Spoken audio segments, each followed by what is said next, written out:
Ciudadana Sara Patricia Orea Ochoa. En nombre del Senado de la República doy a usted la más cordial bienvenida a esta sesión. Acude usted ante este pleno en cumplimiento a lo que dispone el primer párrafo del artículo 96 constitucional, que exige una comparecencia previa para designar a un ministro de la Suprema Corte de Justicia de la Nación, así como lo dispuesto en el resolutivo cuarto del acuerdo aprobado por este pleno para normar el procedimiento de elección de los candidatos a ministros de la Suprema Corte de Justicia de la Nación. Conforme al acuerdo aprobado, hará usted uso de la tribuna para su exposición hasta por 20 minutos. En consecuencia, se le concede el uso de la palabra. Buenas tardes, muchas gracias, senador Gil.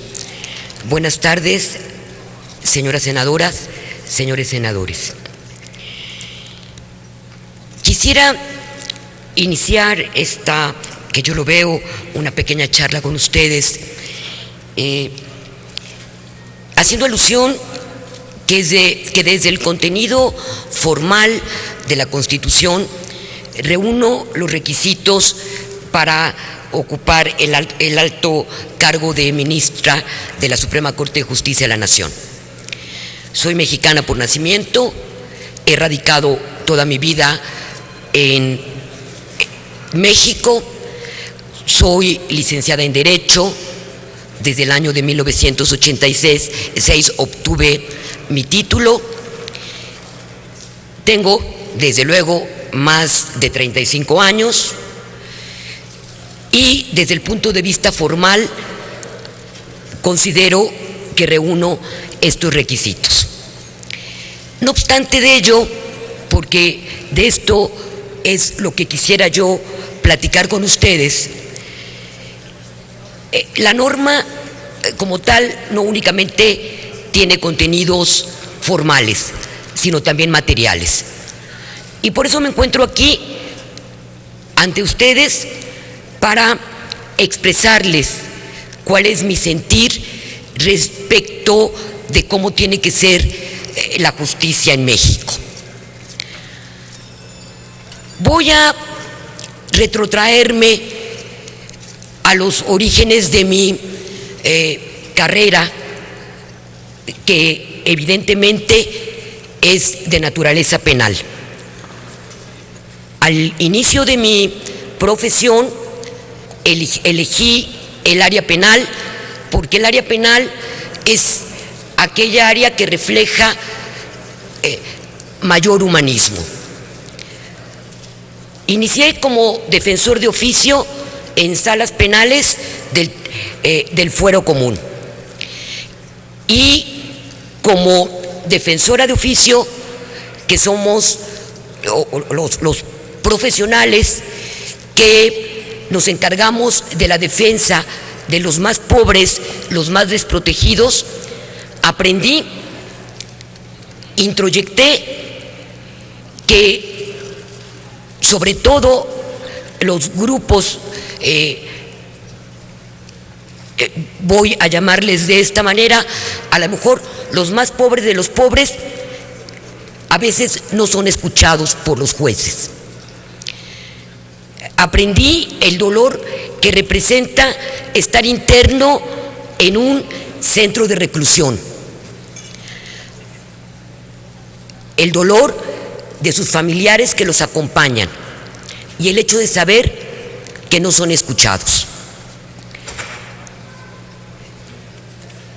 Haré un paréntesis, provengo de una familia de clase media y como ello, mis padres nos enseñaron a todos los hermanos como uno de los principales baluartes de la familia, que todo lo teníamos que hacer con base al esfuerzo. Así que provengo de una cultura del esfuerzo.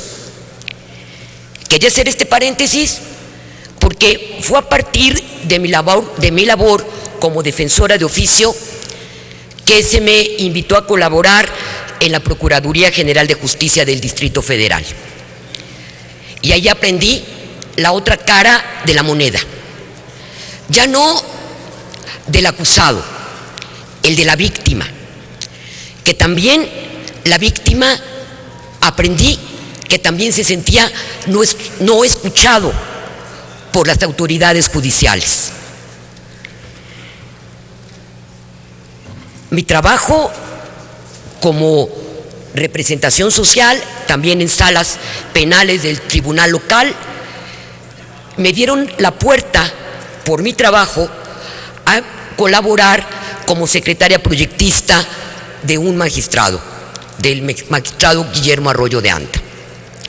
Y ulteriormente, después de atravesar los filtros y pasar mi examen como juez penal, la oportunidad que había tenido de escuchar a los imputados, de ver a sus familias y su dolor, pero por otra parte, también ver la posición de desventaja que también se encuentra la víctima de un delito. Porque hasta la fecha, dado que todavía no entra en vigor la reforma constitucional de 2008, las víctimas, en la generalidad de los casos, son tratados como invitados de piedra.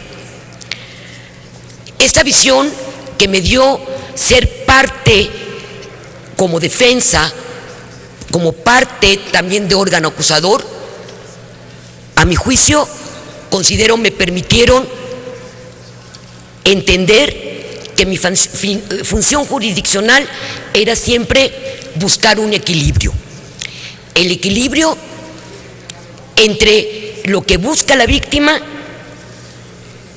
lo que busca la sociedad, un mayor beneficio social, pero también consideré que tenía que ser un menor costo para el que delinquía. ¿Y qué significa un menor costo? Penas justas y penas razonables, que les permitan, al concluir su internamiento, poder reinsertarse de manera real a la sociedad. La justicia penal de adultos, desde luego, tiene aristas, tiene serios problemas que los juzgadores tenemos que enfrentar, y que la Suprema Corte de Justicia tiene en su oportunidad que ser oportuna en las opiniones que emita. Estamos cercanos a la entrada en vigor del sistema acusatorio, un sistema acusatorio que nos permite mayor transparencia en nuestra actuación como jueces, que nos permita ver de manera cercana al acusado y a la víctima para poder hacer justicia. Entendida la justicia no como un concepto, como un valor abstracto, como ideal, pero también como una realidad. La justicia la tenemos que ver como un acercamiento hacia las partes. La justicia constitucional atraviesa un sinnúmero de retos. Dentro de estos retos está la reforma constitucional penal.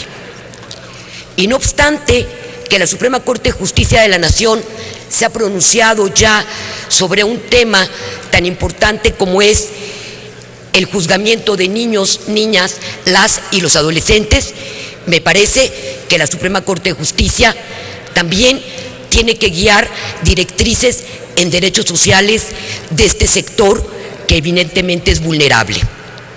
Actualmente soy magistrada, soy juzgadora en materia de justicia de adolescentes. La reforma de 2005 abre este nuevo paradigma. Y al abrir este nuevo paradigma y al instrumentarse el sistema, formé parte de la comisión que instrumentó el sistema de adolescentes en el Distrito Federal. Y en esta nueva faceta de mi profesión, que también es penal, porque la justicia de adolescentes es penal modalizado, pero no pierde su naturaleza penal, he advertido que este sector que llega ante nosotros normalmente son niños, niñas, las adolescentes, los adolescentes que en la generalidad de los casos tienen truncos sus estudios. En muchos de los casos no tienen familia, o sus redes sociales son tan escasas que no les permiten poder adquirir estos derechos de orden social. Por eso creo que la Suprema Corte de Justicia de la Nación, en este tema, como en otros más, tiene que judicializar los derechos sociales para un mayor bienestar de la niñez y de la adolescencia. Como juzgador, también he visto que las mujeres, las niñas, las adolescentes, nos encontramos en muchas ocasiones dándonos un trato desigual. ¿Cuántas veces no sabemos de casos de agresiones de orden sexual que no son atendidas este sector, este grupo que evidentemente, al ser muy reciente el reconocimiento de los derechos de las mujeres, requiere mayor atención. Requiere mayor atención y el Estado tiene que ser decidido, y la Suprema Corte de Justicia de la Nación tiene que adoptar o guiar, emitir directrices para que en supuestos de trata de personas, de niñas, de adolescentes, de mujeres, pueda el Estado, concretamente la autoridad investigadora de delitos, por sí allegarse del mayor número de pruebas y, ¿por qué no?, aún con el sistema acusatorio, también los juzgadores, allegarnos de pruebas, atendiendo esencialmente a que en muchas ocasiones no se les da un real acceso a la justicia. La Suprema Corte de Justicia de la Nación se encuentra y tiene que trabajar nuevos retos.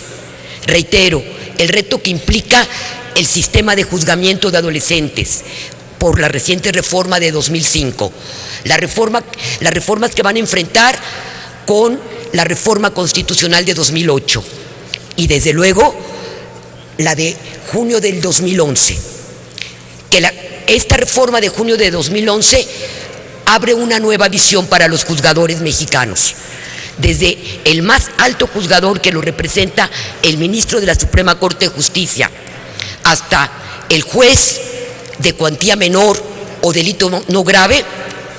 Tiene que ver que esta reforma rompe y resquebraja el sistema anterior que venía llevándose a cabo en México.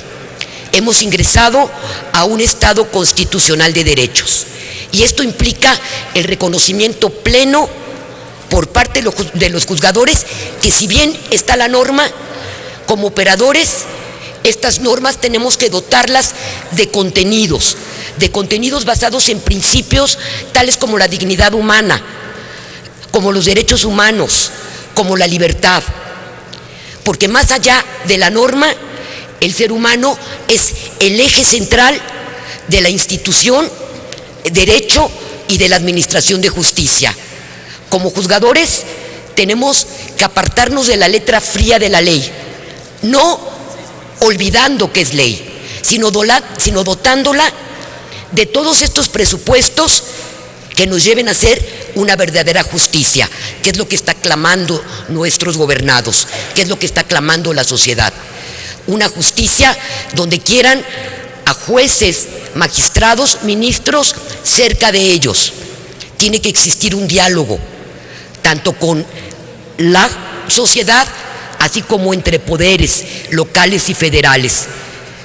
Como integrante de un poder local, nos sentimos alejados de quien dicta la última decisión, que es la Suprema Corte de Justicia.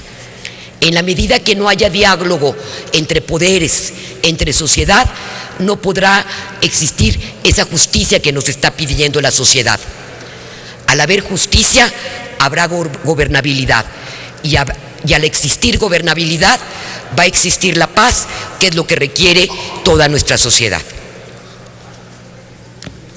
Voy, si me permiten, esto sí, a citarlo de manera textual dentro de mi ensayo, y quiero hacerlo de manera textual para que no se me olvide alguna frase.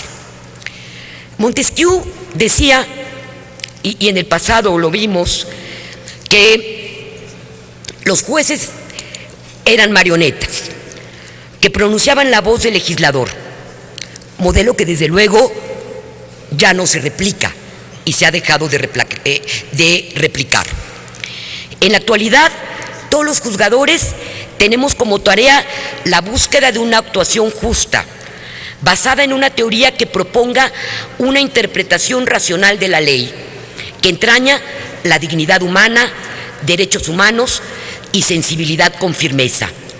Entramos a un nuevo modelo de derecho constitucional y desde el más alto del más alto juez, como ya lo había dicho, que lo representa un ministro de la Suprema Corte de Justicia, seguido por los juzgadores de segunda y primera instancia, locales y federales, tenemos que indignarnos con la injusticia, no dejar de conmovernos con el dolor de los justiciables, pensando que con ello perdemos la condición de juez. Porque aquellos que puedan endurecerse en su función, que no tengan compasión de los justiciables, llámese víctima, llámese victimario, no servirán para ser juzgadores, porque no velarán por los derechos humanos. Concluyo, el derecho es humanismo. La mujer, el hombre, la niña, el niño, las y los adolescentes, los indígenas, los migrantes, los extranjeros, todos pertenecemos al género humano y aspiramos a la justicia y a la paz. Como encargados del máximo tribunal, no se puede olvidar el humanismo. Y como lo dictó el doctor Eugenio Raúl Zaffaroni en el año de 2008, aunque lo centró en el tema de derecho penal, sí quisiera concluir y ampliar el concepto no nada más de derecho penal, sino ampliarlo a todo el derecho. Sino como juzgadores no tenemos presente el humanismo, entraremos a la fatal sentencia de que el derecho no perdona a quienes lo traicionan. Muchas gracias.